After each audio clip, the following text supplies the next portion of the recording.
바닷속에 빠져 위험에 처한 사람들에게 가장 기쁜 소식이 있다고 한다면 어느 소식이겠습니까? 그것은 구조선이 왔다고 하는 소식일 겁니다. 구조 헬기가 떴다고 하는 소식이 바다에 빠진 사람들에게는 가장 기쁜 소식이 될 겁니다. 그러면 화재가 발생해서 위험한 상황 가운데 있는 사람들 가운데는 어떤 소식이 기쁜 소식이 되겠습니까? 소방차가 왔다고 하는 소식, 그리고 사다리차가 와서 내가 살 수 있게 되었다고 하는 소식이 어쩌면 가장 기쁜 소식이 될 거라고 생각을 합니다. 그런데 이런 위급한 상황 가운데 어떤 수영 강사가 나타나서 하는 말이, 제가 여러분들에게 수영을 가르쳐 드리겠습니다.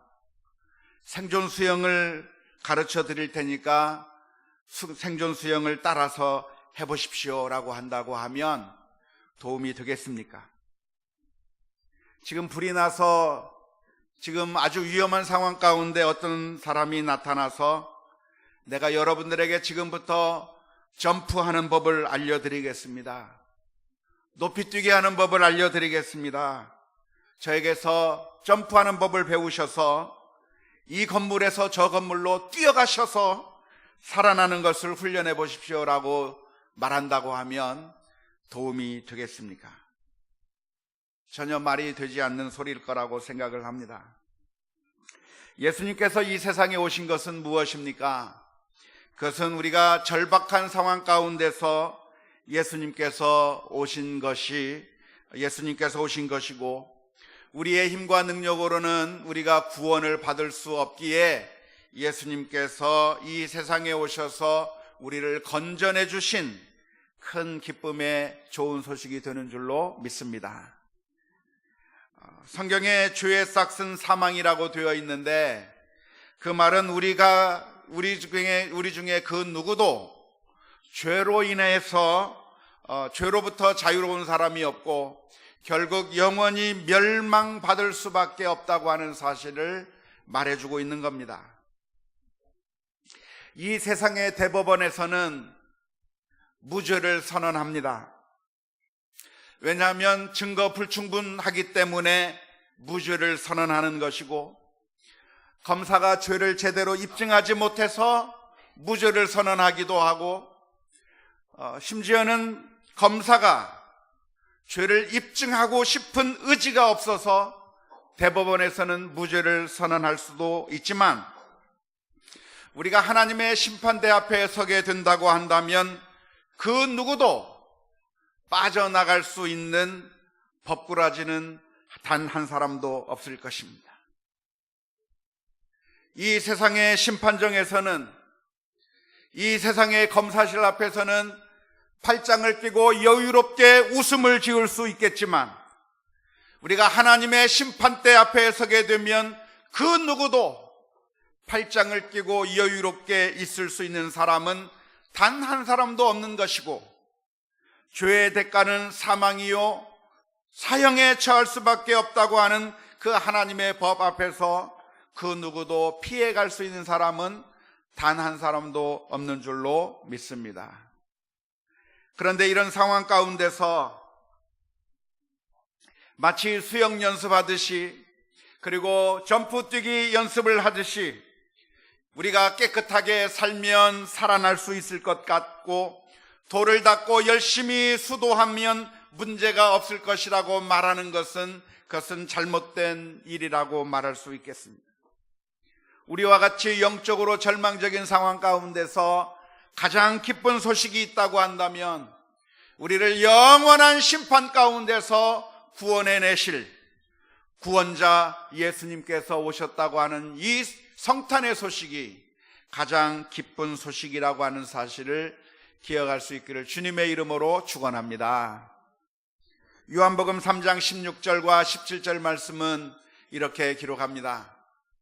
하나님이 세상을 이처럼 사랑하사 독생자를 주셨으니 이는 그를 믿는 자마다 멸망하지 않고 영생을 얻게 하려 하심이라.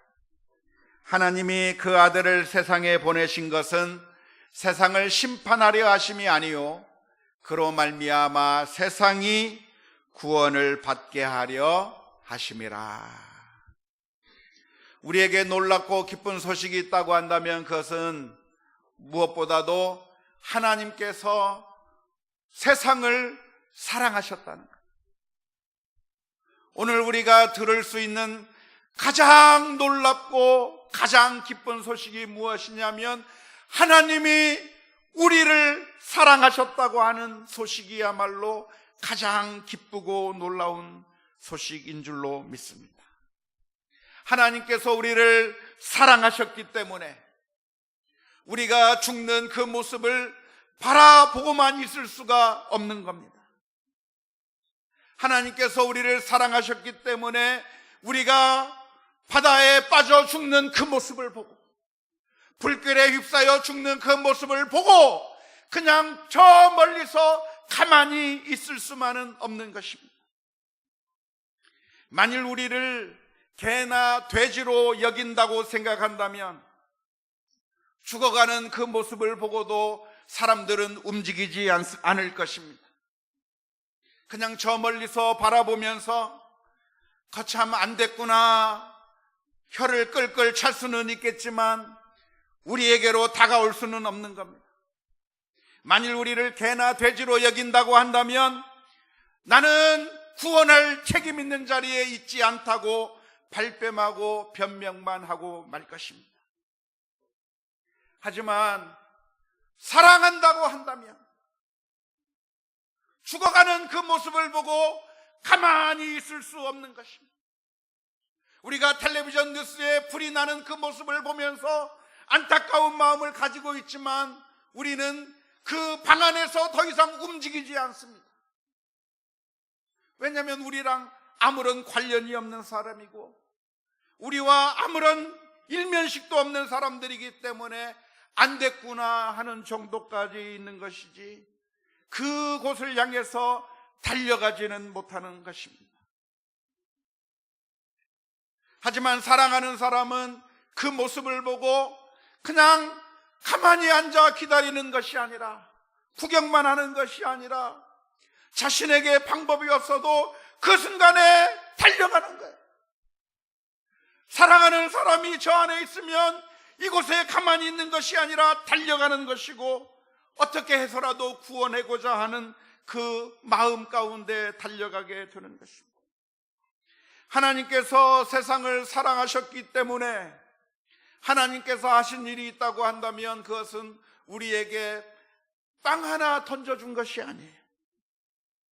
우리에게 동전 한 푼 던져주신 것이 하나님이 하신 것이 아니라 우리를 구원하시기 위하여 그 아들을 이 세상에 보내셨는데 이것이 바로 성탄절이라고 하는 사실을 기억할 수 있기를 주님의 이름으로 축원합니다. 하나님께서는 우리에게 아들을 주셨는데 그 아들을 주신 그 이유가 무엇입니까? 아들을 주신 이유는 그 아들을 보고 수영 연습하듯 수영 연습하고 점프 연습하듯이 점프 연습하라고 예수님을 보고 배우고 예수님을 보고 따라하라고 예수님이 산 것처럼 그대로 따라 살면 여러분도 살 수 있다고 우리들에게 교사로서 예수님을 보내주신 것이 아니라 그 아들을 믿기만 하면 영생을 얻게 하기 위하여 예수님을 우리에게 보내주신 줄로 믿습니다. 예수님께서 이 세상에 오셔서 우리들이 담당해야 될 죄를 지고 십자가 위에서 우리가 죽어야 될 그 자리에서 우리 위에 피 흘려 주심으로 말미암아 우리의 모든 죄를 용서해 주셨고 그 예수 그리스도를 마음속에 영접하기만 하면 아무리 나약한 사람이라고 할지라도 아무리 돈이 없는 사람이라고 할지라도 아무리 어리고 아무리 나이가 많아도 아무것도 할 수 없는 사람이라고 할지라도 예수님을 마음속에 영접하기만 하면 구원을 받는 놀라운 은혜를 베풀어 주시는 것이 성탄의 선물인 줄로 믿습니다. 그러기에 이 소식은 우리들에게 기쁜 소식인데 큰 기쁨의 소식이고, 이런 소식이 우리들에게 주어졌다고 한다면 우리가 해야 될 일은 무엇이겠습니까? 그것은 우리를 위하여 오신 예수 그리스도를 마음으로 영접하고 주님을 나의 주, 나의 하나님으로 받아들이는 그것이 우리가 해야 될 당연한 일이라고 하는 사실을 기억해야 될 줄로 믿습니다. 그런데 오늘 본문의 말씀을 보면 예수님께서 이 세상에 오셨을 때 예수님을 영접한 것이 아니라 오히려 예수님을 죽이기에 혈안이 되어 있었던 한 사람을 만나게 됩니다. 그 사람은 누굽니까? 그 사람은 바로 당시 이스라엘 민족을 다스리고 있었던 분봉왕 헤롯이었습니다. 헤롯은 왜 예수님이 오셨다고 하는 이 기쁨의 소식, 좋은 소식을 들었는데도 불구하고 그 왕을 영접하기보다는 예수님을 죽이려고 혈안이 되어 있었던 그 이유가 무엇이겠습니까? 그것은 간단합니다. 그것은 자기가 왕인데 자기 말고 또 다른 왕이 태어났다고 하는 사실을 용납할 수 없기 때문에 그래요. 쉽게 말해서 하늘 아래 두 개의 태양이 있을 수 없기 때문에 내가 왕인데, 내가 왕 노릇하고 있는데 나 말고 다른 왕이 있어서는 안 되겠다고 하는 그 생각 때문에 헤롯 왕은 아주 끔찍한 일을 벌이게 됩니다. 어떤 일을 벌였습니까? 베들레헴 주변에 있는 남자 아기들을 모조리 죽여버린 것입니다. 역사학자들의 연구에 의하면 당시 베들레헴의 인구가 몇 명이었는지 계산해보고, 그리고 그 인구들 가운데 아기를 낳을 수 있는 가입 연령대를 계산하고, 그래서 아마도 그 시기에 아기를 낳아서 2살 이하의 남자 아기들을 계산해 본다고 하면 헤롯이 죽인 아기가 약 20명 정도 혹은 그 이내였을 거라고 생각하는데, 아무튼 20명 이하였다고 할지라도 그 사랑스럽고 정말 너무나도 정말 눈에 넣어도 아프지 않은 그 아들을 모조리 죽여버렸다고 하는 그 끔찍한 일을 우리가 성경 말씀 가운데서 읽는 것은 너무나도 충격적이고 끔찍한 일이 될 것입니다. 이런 비인간적인 만행이 일어났다고 하는 것은 예수님께서 성탄에 하나님께서 우리에게 주신 선물로 주신 이 성탄의 즐거운 드라마 가운데 그 성탄의 기쁨을 모두 다 잊게 만들 수 있는 너무나도 끔찍하고 너무나도 안타까운 사건이 바로 헤롯이 베들레헴에 있는 아기들을 죽인 사건이라고 말할 수 있겠습니다. 하나님께서는 인류를 구원하시기 위하여 예수님을 주셨는데 오히려 그 예수님을 받아들이지 않고 오히려 거부하면서 이 예수님을 죽이려 했고, 예수님을 죽이는 것이 여의치 않자 베들레헴에 있던 수많은 사람들을 죽였던 이 이야기를 읽는 것은 너무나도 불편한 일이 될 것 같습니다. 성경을 읽으면서 이런 이야기들은 좀 기록이 안 돼 있으면 얼마나 좋았을까, 그런 마음이 들 정도, 그런 우울한 이야기가 바로 이런 이야기라고 말할 수 있습니다.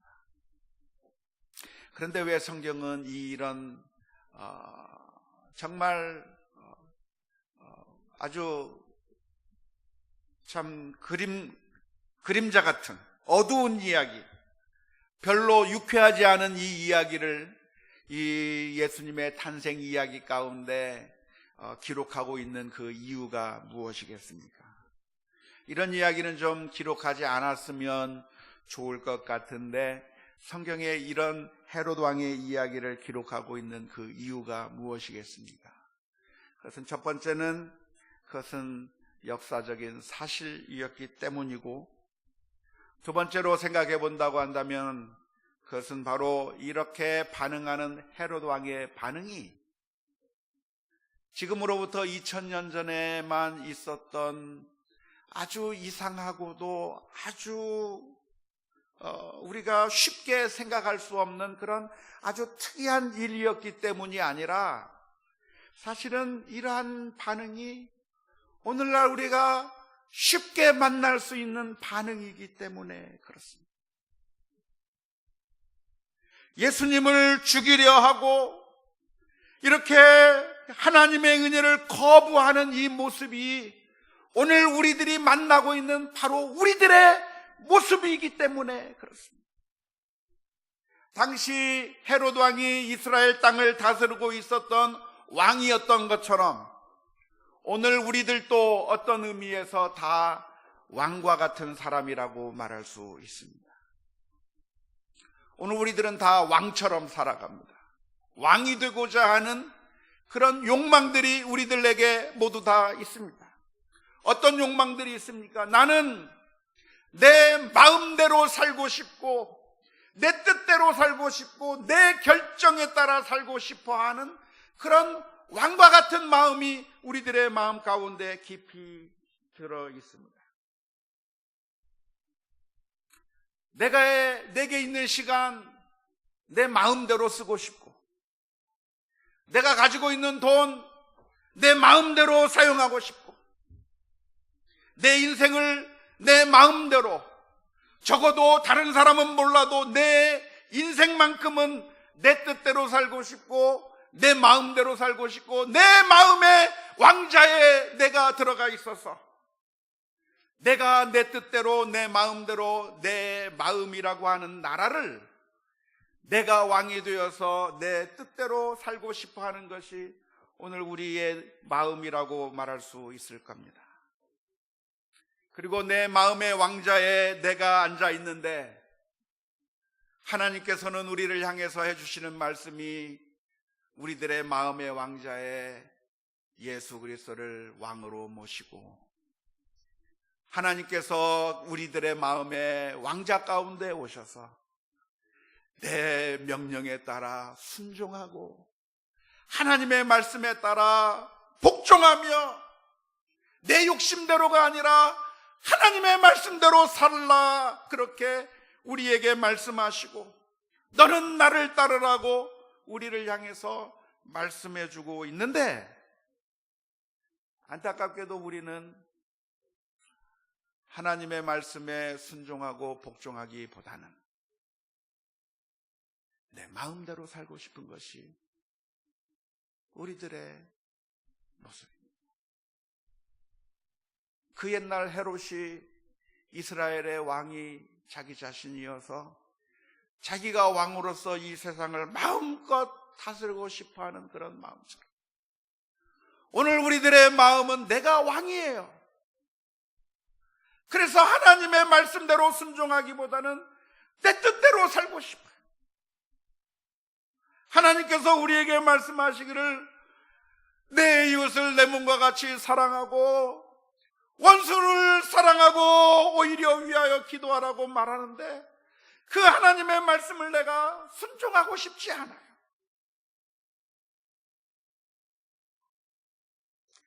그냥 내 마음대로 살고 싶어요. 욕심껏 살고 싶고, 미워하며 살고 싶고, 죄를 지으며 살고 싶고.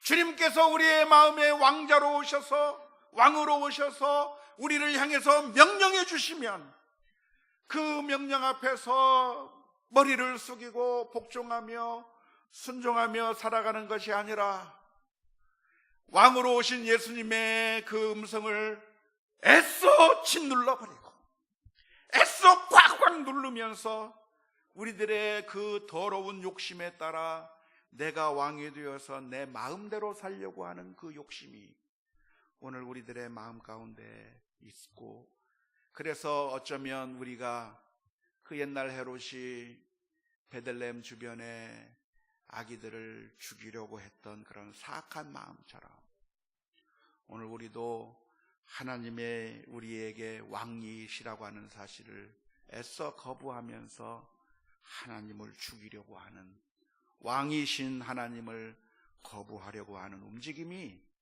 우리들의 마음에 있다고 하는 사실을 오늘 이 아침에 바라볼 수 있기를 주님의 이름으로 축원합니다.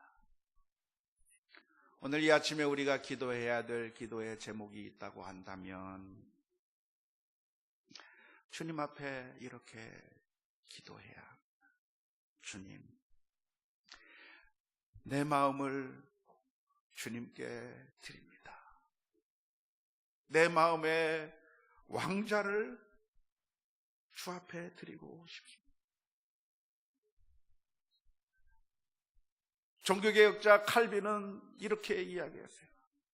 주여, 내 마음을 주님께 드립니다. 즉시, 그리고 신실하게.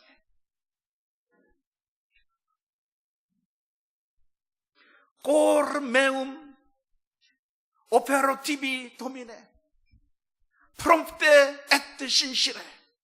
라틴어로 이렇게 있어요. 주님, 내 마음을 주님께 드립니다. 즉시, 그리고 신실하게.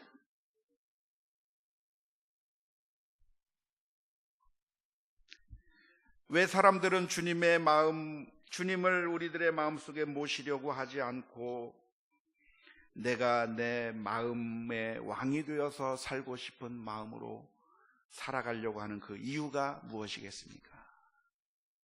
그 이유는 내가 주님을 왕으로 모시는 그 순간 우리는 하나님의 종이 된다고 하는 그런 자존심 때문에 그렇습니다.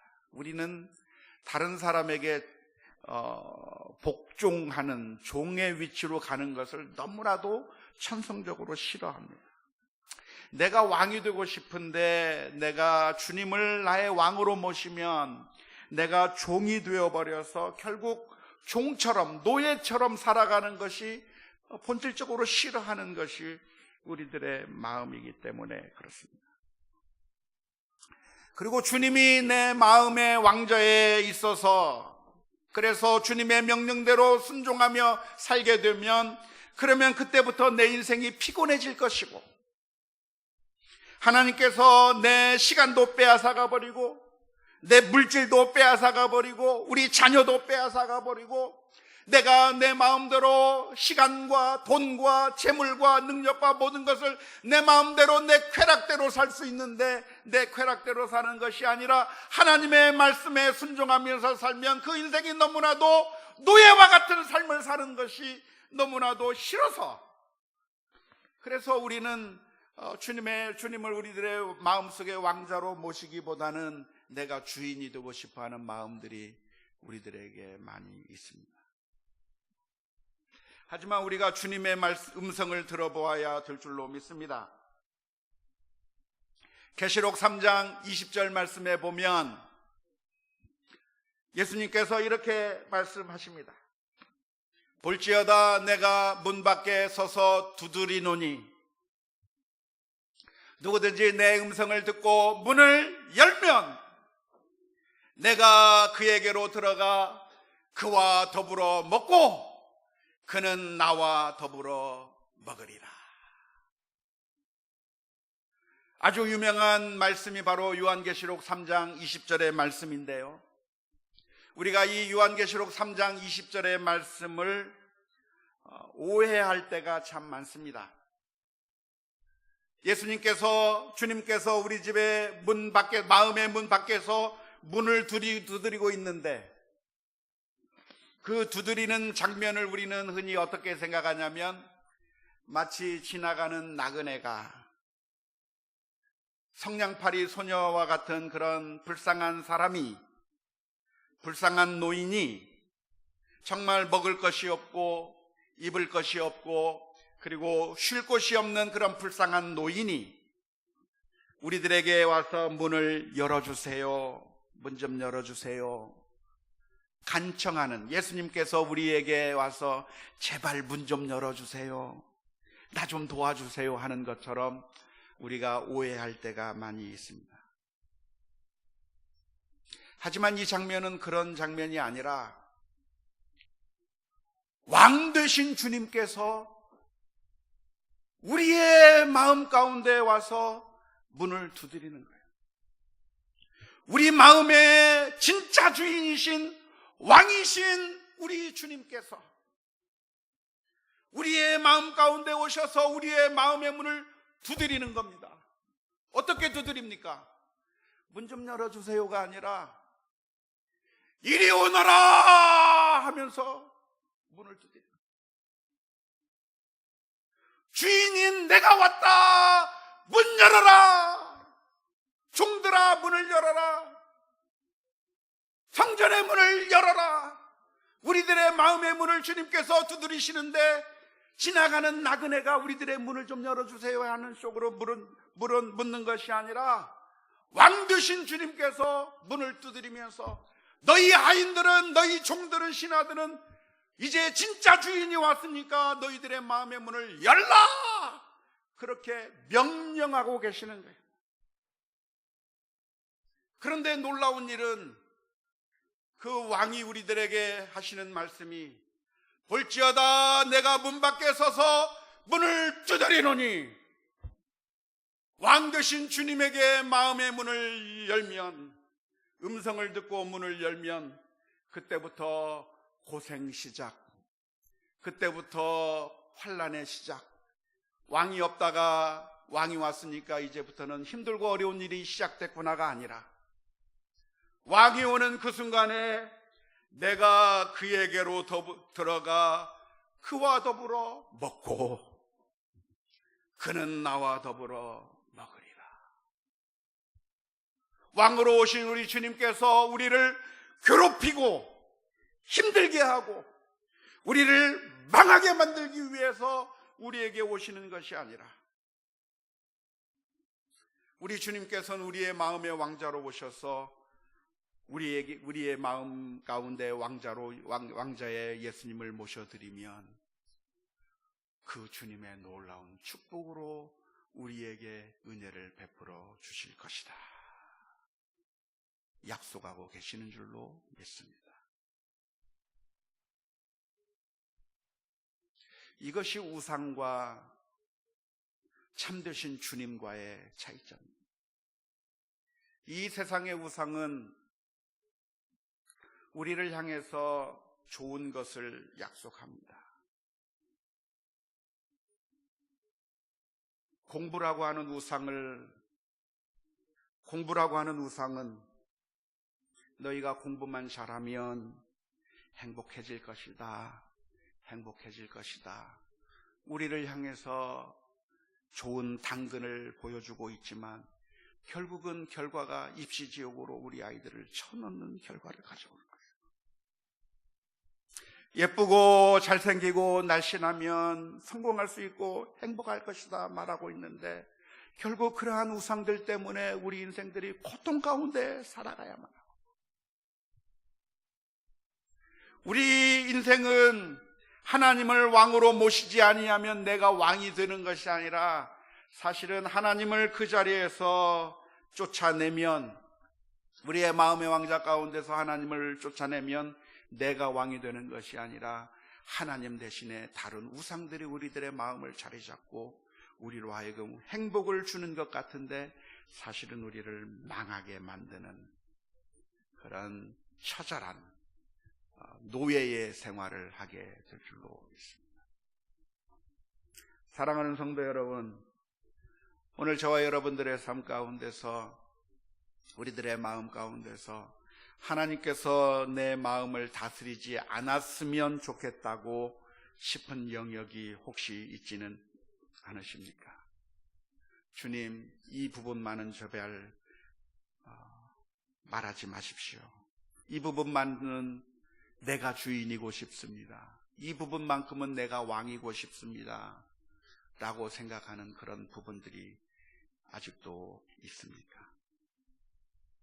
하지만 주님께서는 우리가 일부만을 주님께 드리고 나머지의 부분에 있어서는 내가 왕이 되는 것을 원하시는 분이 아니며, 우리가 우리 것이라고 주장하는 그 순간 하나님이 우리의 하나님이 아니고 왕이 아니고 내가 왕이라고 주장하는 그 순간 사실은 우리가 왕이 되는 것이 아니라 돈의 노예, 우상의 노예, 어떤 성공 신화의 노예가 되어서 결국 망하는 길로 가게 될 수밖에 없다고 하는 사실을 우리가 기억해야 될 줄로 믿습니다.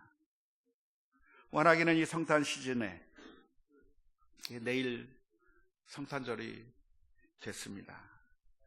너무 빨리 시간이 지나가는데 이 시간에 오늘 우리들의 모습을 다시 한번 살펴보는 이 아침이 되었으면 좋겠습니다. 우리들의 모든 영역에서 우리를 위하여 오신 예수 그리스도를 나의 주, 나의 하나님으로 모시고 영광을 올려드리는 우리 모두가 다 될 수 있기를 주님의 이름으로 축원합니다. 사랑하는 성도 여러분, 그런데 바로 우리 하나님께서 우리에게 모든 것을 내어주셨습니다. 우리 마음의 왕자를 내어놓으라고 말씀하시는 그 주님께서 사실은 하나님의 모든 것을 다 내어서 우리에게 주셨습니다. 1% 정도 남겨놓고 99%만 우리에게 주신 것이 아니라 그 아들을 이 땅 위에 내려주심으로 말미암아 자신의 모든 것을 쏟아서 십자가 위에서 피를 흘려주심으로 우리를 구원해 주시는 놀라운 은혜가 우리에게 있다고 하는 사실을 기억하면서 더욱더 주님을 사랑하고 더욱더 주님 앞에 나아가는 가운데 주께서 주시는 놀라운 은혜의 축복을 받아 누리는 우리 모두가 다 될 수 있기를 주님의 이름으로 축원합니다.